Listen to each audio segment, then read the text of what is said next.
Sejak ribuan tahun yang lalu, peta dunia terus mengalami perubahan besar.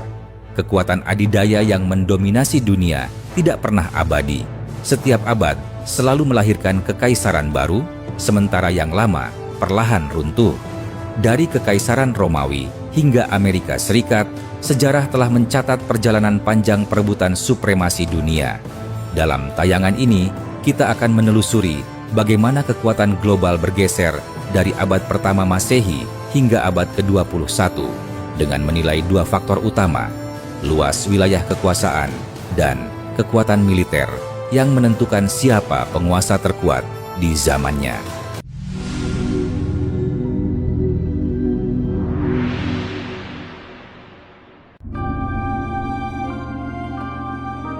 Pada abad pertama Masehi, Kekaisaran Romawi berdiri sebagai kekuatan terbesar. Mereka menguasai seluruh kawasan Mediterania, menjadikan laut itu ibarat danau pribadi Romawi. Pesaing utama mereka adalah Kekaisaran Parthia yang berkuasa di Persia. Memasuki abad kedua Masehi, Romawi mencapai puncak kejayaan di masa Kaisar Trajan. Wilayahnya membentang luas, dari Inggris di barat hingga Mesopotamia di timur. Namun, pada paruh kedua abad itu, dominasi Romawi mulai mendapat tantangan serius dari timur. Di sana, dinasti Han di Tiongkok menjelma menjadi kekuatan yang tak kalah besar dengan ibu kota di Luoyang. Wilayah kekuasaannya mencapai hampir 5 juta kilometer persegi, setara dengan Romawi, ditopang oleh kekuatan militer yang sangat kuat. Memasuki abad ketiga Masehi, peta kekuatan dunia masih dikuasai oleh dua raksasa lama, dinasti Han di Tiongkok dan Kekaisaran Romawi. Namun, dari Persia muncul penantang baru, yaitu Kekaisaran Sasania. Dengan ibu kota di Ctesifon dan agama resmi Zoroastrianisme, Sasania perlahan bangkit menjadi rival tangguh Romawi di barat. Pada paruh kedua abad ketiga, kejayaan mulai bergeser. Sasania tampil sebagai salah satu kekuatan terbesar, berhadapan langsung dengan Romawi dalam persaingan panjang yang mewarnai sejarah kawasan timur. Memasuki abad keempat, dunia menyaksikan transformasi besar. Romawi terpecah dan para kaisarnya memeluk agama Kristen. Dari perpecahan itu, lahirlah Kekaisaran Bizantium atau Romawi Timur dengan ibu kota megah di Konstantinopel.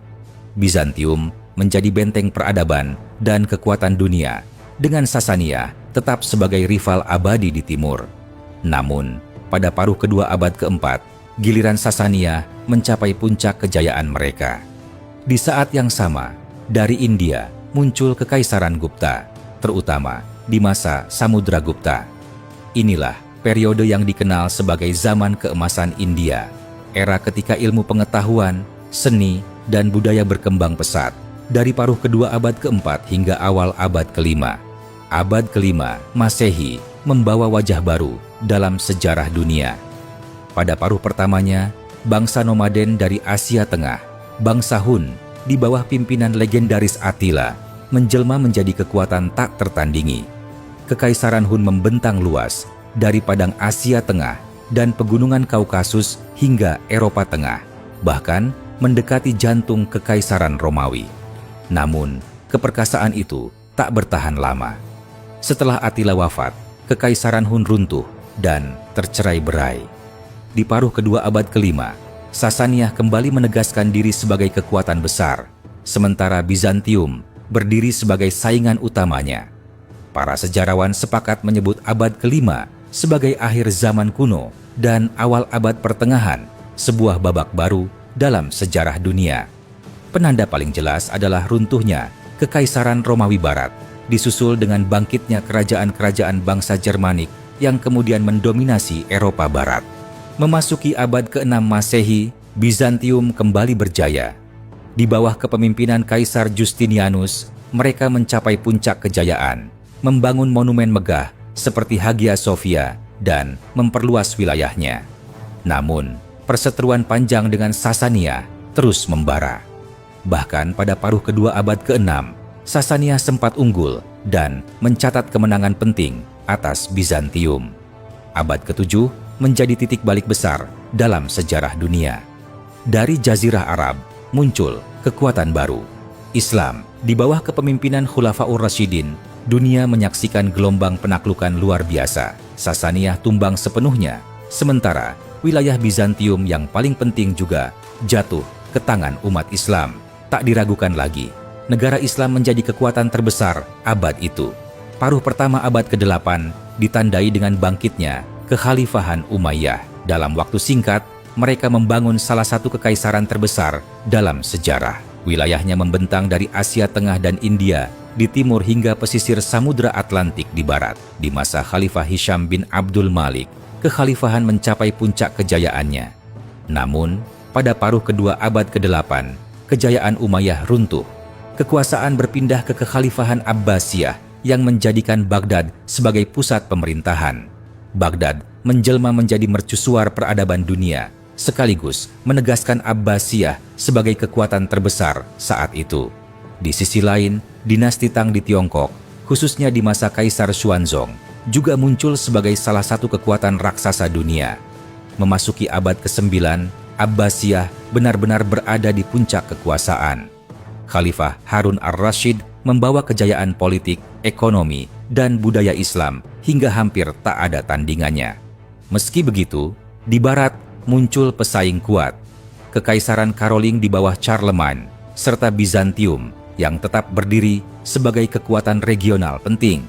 Pada abad ke-10, peta kekuatan mulai bergeser. Bangsa Turki perlahan tampil ke panggung sejarah. Meski secara formal masih tunduk kepada Abbasiyah, dinasti-dinasti seperti Samaniyah dan Buwaihiyah mulai menguasai urusan militer dan politik. Pada paruh kedua abad itu, lahirlah kekhalifahan Fatimiyah di Afrika Utara yang kemudian memindahkan pusat kekuasaan ke Kairo. Sebagai kekhalifahan Syiah, Fatimiyah tampil sebagai rival besar Abbasiyah, sementara Buwaihiyah dan Bizantium ikut menjadi pemain penting. Abad ke-11 membawa wajah baru, Turki Seljuk. Mereka menguasai pemerintahan Abbasiyah dan menjelma menjadi kekuatan dominan. Fatimiyah di Mesir menjadi saingan utama, sementara dari barat datang gelombang baru, Perang Salib, yang mulai mengancam dunia Islam. Paruh pertama abad ke-12 masih menjadi era dominasi Seljuk, meski mereka tetap mengakui Khalifah Abbasiyah secara formal.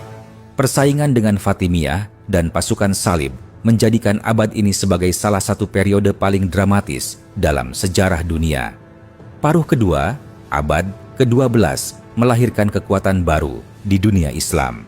Dari Mesir dan Syam, bangkit dinasti Ayyubiyah yang didirikan oleh Salahuddin al-Ayyubi, pahlawan besar Perang Salib. Mereka menjadi kekuatan yang disegani, terutama setelah berhasil merebut Yerusalem dari tangan tentara Salib. Di sisi lain, muncul pula dinasti Khwarezmiyah di Persia yang menjadi rival penting Ayyubiyah.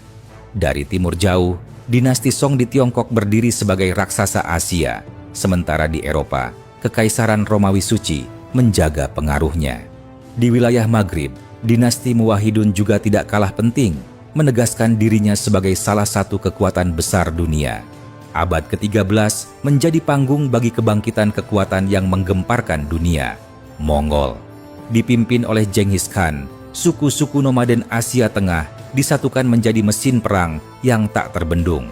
Mereka menciptakan kekaisaran terbesar yang wilayahnya tersambung langsung dalam sejarah dengan ibu kota di Karakorum. Kekaisaran Mongol membentang dari ujung timur Tiongkok hingga Eropa Timur, membuat dunia gemetar menghadapi derasnya gelombang invasi mereka. Namun, pada abad ke-14, kekuasaan Mongol mulai retak. Dari pecahan itu, muncul dinasti Ilkhan di Persia dengan ibu kota Tabriz. Para penguasanya masuk Islam, menjadikan mereka kekuatan yang bukan hanya militer, tapi juga budaya. Pada periode yang sama, di Mesir dan Syam, berdiri Kesultanan Mamluk yang dikenal sebagai benteng pertahanan Islam, sekaligus rival utama Ilkhan. Paruh kedua, abad ke-14, menandai kebangkitan seorang panglima besar, Timurleng atau Tamerlane. Dari Samarkand, ia mendirikan dinasti Timuriyah, menaklukkan Asia Tengah, Persia, hingga India. Dinasti Timuriyah tampil sebagai kekuatan terbesar masa itu, dengan Kesultanan Mamluk dan Kesultanan Utsmani sebagai pesaing utama. Memasuki abad ke-15, dunia menyaksikan kebangkitan spektakuler Kesultanan Utsmani. Tahun 1453 menjadi titik balik sejarah dunia ketika mereka menaklukkan Konstantinopel, mengakhiri lebih dari 1000 tahun kekuasaan Bizantium, dan menjadikannya ibu kota baru bernama Istanbul.